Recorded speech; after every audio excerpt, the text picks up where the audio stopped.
नमस्कार, मैं हूँ मनविंदर। आप सभी का बहुत-बहुत स्वागत है एमबीएन नेटवर्क में। अभी ज़्यादा दिन नहीं हुए हैं, जब भारतीय सेना ने पाकिस्तान को सबक सिखाया था, ऑपरेशन सिंदूर के ज़रिए। देश भी समझना चाहता था कि ये कमाल कैसे हुआ। देश को समझ में आ गया क्योंकि देश को भरोसा है, लेकिन राहुल गांधी को ये जानना था कि राफेल कितने गिरे। शायद उनको भरोसा नहीं था भारतीय सेना पर, भारतीय सेना के पराक्रम पर। भारत के राफेल गिरे हैं या नहीं गिरे हैं, अगर गिरे हैं तो कितने गिरे हैं। और राहुल गांधी यहीं नहीं रुके, वो एक नई कहानी लेकर के आ गए और उस कहानी का राहुल गांधी को कितना बड़ा नुकसान पहुंचा है उस पर बात करेंगे। आगे बढ़ने से पहले आपसे निवेदन है कि चैनल को सब्सक्राइब कर लीजिए।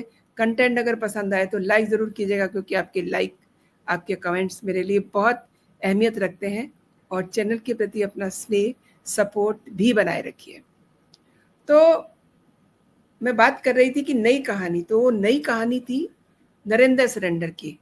और उनका ये जो बाजा था, ये कहीं रुका नहीं। कभी सोनिया गांधी को ईरान की चिंता सता रही है, तो कभी खड़गे साहब कह रहे हैं ईरान इजराइल में क्या चल रहा है। यानी कि कांग्रेस की सुई एक जगह अटकी हुई है। सोमवार को 4 राज्यों की 5 विधानसभा सीटों के उपचुनाव के नतीजे आ गए हैं। और इसमें अरविंद केजरीवाल, ममता बनर्जी, राहुल गांधी, इन सब के लिए एक बड़ा मैसेज है। क्योंकि जिन राज्यों में उपचुनाव हुए थे उनमें गुजरात की 2 सीटें भी शामिल है, बंगाल की 1 सीट शामिल है, पंजाब की 1 सीट शामिल है और केरल की भी 1 सीट शामिल है। 4 राज्यों में इन सीटों के मेन किरदार 4 हैं ऑब्वियसली। और राहुल गांधी, इनका नरेंद्र सरेंडर का क्या असर हुआ, ये जो इन्होंने ये सियासी ब्लंडर किया है, इन चुनावों में उसका क्या नतीजा निकला, ये जानना बहुत रोचक है। इस ब्लंडर का फायदा अगर किसी को मिला है ना, वो मिला है केजरीवाल को। बंगाल में ममता बनर्जी के किले पर बीजेपी का कोई इम्पैक्ट, कोई असर भी रहा है या नहीं, उस पर भी बात होगी। लेकिन कहानी बड़ी दिलचस्प है। अगर आप 4 राज्यों में उपचुनाव के नतीजों का निचोड़ देखें, तो मोदी के गढ़ में, गुजरात में बीजेपी का दबदबा अभी भी कायम है, उसे कोई हिला नहीं सका। उपचुनाव में बीजेपी ने पहले से भी ज्यादा बड़े अंतर से जीत हासिल की है। और जो राहुल गांधी के लिए मैसेज है कि नरेंद्र सरेंडर जैसी जो हरकतें हैं, उनका क्या नतीजा निकलेगा, ये उन्हें पता चल गया है। उनके लिए ये मैसेज है। एक बात और है, इन नतीजों से केजरीवाल के चेहरे की चमक लौट आई है। वो और बात है कि ईडी, सीबीआई कहीं इस चमक को झपट न ले, इस चमक को फीका न कर दे। क्योंकि दिल्ली में हार के बाद से गायब अरविंद केजरीवाल अचानक से कम बैक करते हुए दिखाई दे रहे हैं। और गुजरात और पंजाब की 1-1 सीट जीत करके केजरीवाल ने कमबैक भी कर लिया है। लेकिन केजरीवाल का ये कमबैक राहुल गांधी के लिए बहुत बड़ा सबक है, उन्हें बहुत पीछे धकेल दिया है।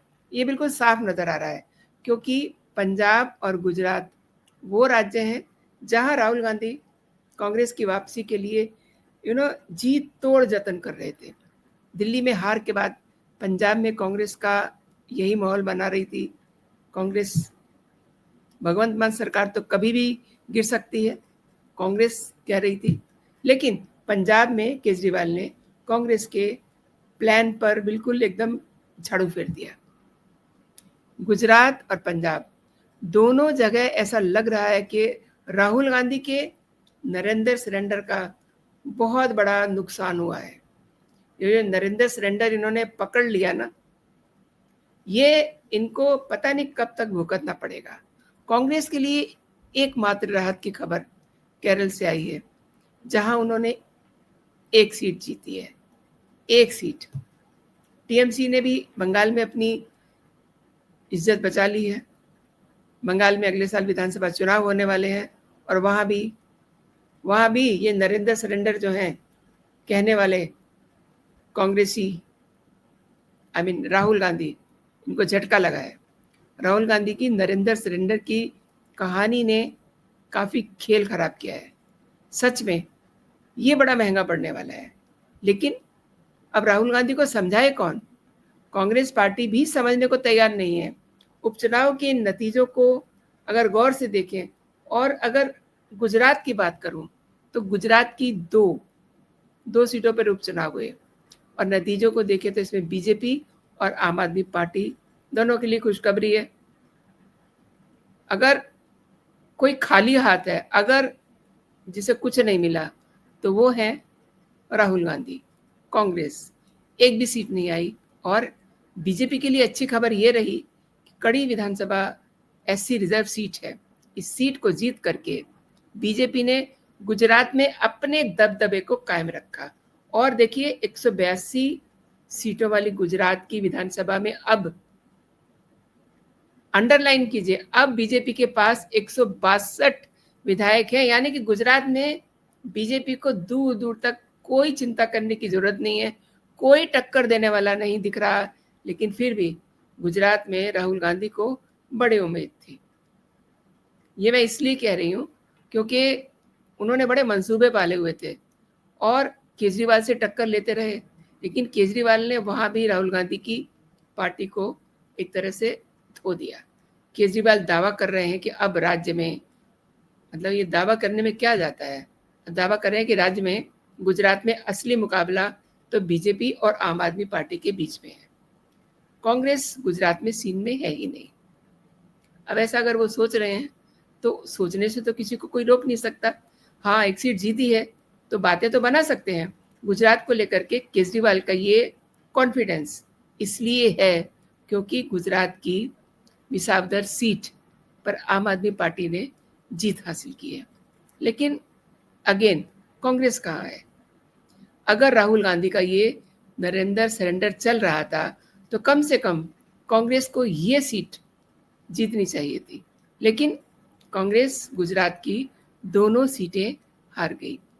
इस सीट पर जीत के साथ अरविंद केजरीवाल ने दावा भी कर दिया है कि गुजरात में आम आदमी पार्टी ही बीजेपी को टक्कर दे सकती है। तो ये भी एक कॉन्फिडेंस है ना, एक सीट जीत करके वो बीजेपी को टक्कर देने का ख्याल तो कर रही है, सपना तो देख रही है, क्योंकि कांग्रेस के बड़े नेता खुद बीजेपी से मिले हुए हैं, ये भी वो कह रहे हैं। अच्छा, आप जानते हैं कि अरविंद केजरीवाल डायलॉग बोलने में बड़े माहिर हैं, तो इसलिए वो इस तरीके के डायलॉग बोल रहे हैं क्योंकि एक सीट जीती है और कांग्रेस को उन्होंने अच्छा से लपेट दिया है। गुजरात में एक सीट जीत करके कैसे अरविंद केजरीवाल ने राहुल गांधी को गुजरात से खारिज कर दिया, यानी कि जो अरविंद केजरीवाल दिल्ली चुनाव में हार के बाद एकदम सन्नाटे में थे, गायब हो गए थे, मतलब प्रेस कॉन्फ्रेंस तक करना भूल गए थे, अब केजरीवाल वापस आ गए हैं। उन्होंने कहा कि राहुल गांधी और कांग्रेस पार्टी से कुछ नहीं हो पाएगा। तो ये जो उनका कॉन्फिडेंस है ये बहुत कुछ बयान कर रहा है और राहुल गांधी के लिए बहुत बड़ा एक सबक भी है। ये तो बीजेपी की बी टीम की तरह खेल रहे हैं, ये भी डायलॉग सुनने में आ रहा है। आम आदमी पार्टी असली पार्टी है, पता नहीं क्या क्या कह रहे हैं एक सीट जीत करके। और गुजरात में अरविंद केजरीवाल को अपनी जीत से ज़्यादा इतनी बातें इसीलिए कर रहे हैं क्योंकि उन्हें अपनी जीत में उतना मज़ा नहीं आया जितना उन्हें कांग्रेस की हार में मज़ा आ रहा है। क्योंकि पिछले साल दिल्ली में राहुल गांधी ने अरविंद केजरीवाल को फंसा दिया था। सबको पता है किस तरीके के इनके समीकरण बन रहे थे, बिगड़ रहे थे। और बाद में एक वक्त ऐसा भी आया जब राहुल गांधी ने ये कह दिया था कि जब चुनाव होंगे तब तो केजरीवाल जेल में होंगे। अब केजरीवाल की सारी बातें जो है कहीं दिल में रखी हुई थी, अब वो एक एक करके उनसे बदले ले रहे हैं। गुजरात की एक सीट जीत करके अरविंद केजरीवाल ने अपना बदला ले लिया है, जबकि पिछले साल राहुल गांधी लोकसभा में खड़े होकर के गारंटी दे रहे थे। क्या गारंटी दे रहे थे? कि मैं नरेंद्र मोदी को हरा दूंगा, लिख के ले लो। लिख के देने के लिए कह रहे थे, लिख के रख लो, जैसे अयोध्या में हराया है वैसे गुजरात में नरेंद्र मोदी को हराएंगे। क्या हुआ? क्या हुआ? नरेंद्र सरेंडर, इसने इतना खेल खराब किया है ना कि एक एक सीट पर आगे आने वाले दिनों में आप देखिएगा कि कैसे कैसे कहानी पलटती रहेगी। अपने बेस को मजबूत करने के लिए 64 साल के बाद कांग्रेस ने अपना राष्ट्रीय अधिवेशन तक अहमदाबाद में कर लिया, जबकि उसकी कोई ज़रूरत नहीं थी, लेकिन फिर भी उन्होंने किया। ठीक है, कोई बात नहीं, किया। राहुल गांधी लगातार गुजरात का दौरा कर रहे थे और कह रहे थे कि गुजरात कांग्रेस में वो तूफान ला देंगे। कैसा तूफान? हवा का झोंका तक तो किसी को फील नहीं हुआ। फिर मैं वही बात कह रही हूँ कि राहुल गांधी का नरेंद्र सरेंडर, ये उन्होंने बहुत बड़ी गलती कर दी। कुल मिलाकर के जो स्थिति है, गुजरात की बात कर रही हूँ, कांग्रेस के अध्यक्ष पद से शक्ति सिंह गोविल ने इस्तीफा दे दिया है, ये कह करके कि सॉरी, मैं कर नहीं पाया, मैं जिता नहीं पाया, ये रख लो अपना इस्तीफा। और गुजरात में कांग्रेस को बीजेपी ने, आई एम सॉरी टू से, रगड़ दिया है और आम आदमी पार्टी ने धो दिया है। अब करते रहो नरेंद्र सरेंडर। समझना चाहिए ना कि सेना क्या कर रही है, हमारी लीडरशिप क्या कर रही है, लेकिन कांग्रेस अभी तक समझने को तैयार नहीं है। यानी कि समझ तो आ गया है, लेकिन वो समझना नहीं चाह रही है। सोनिया गांधी जी को ईरान की चिंता हो रही है। मतलब आई एम सरप्राइज्ड कि मतलब हॉस्पिटल से आने के फौरन बाद उन्होंने एक लंबा चौड़ा लेख लिखा हिंदू में, ईरान की चिंता व्यक्त करते हुए। और ईरान से पता नहीं इनका क्या मोहब्बत है, क्या प्रेम है इनका। इनको गाजा की चिंता लगी रहती है कभी, और खड़गे साहब, इनकी दिक्कत तो कभी किसी को समझ ही नहीं आई। हाँ, राहुल गांधी, आप समझ लीजिए नरेंद्र सरेंडर इनको कहाँ जा कर के खड़ा कर दिया है। तो आप सब ने मेरे साथ ये वीडियो देखा है, आपका बहुत बहुत धन्यवाद। एंड अगेन आपसे मैं फिर ये कहती हूँ कि अगर आपको मेरा कंटेंट अच्छा लगा है तो आप लाइक और कमेंट ज़रूर कीजिएगा। और देखिए, अपने दोस्तों में भी आप इस वीडियो को शेयर कर सकते हैं, ताकि लोग इन 4 राज्यों में जो चुनाव के नतीजे आए हैं, किस तरीके से आए हैं, कैसे कैसे कौन जीता है, कैसे कैसे लोगों के चेहरे खिले हैं और किसको कुछ भी नहीं मिला है, ये सब बताने के लिए आप इस वीडियो को शेयर ज़रूर कीजिए। जय हिंद, जय भारत।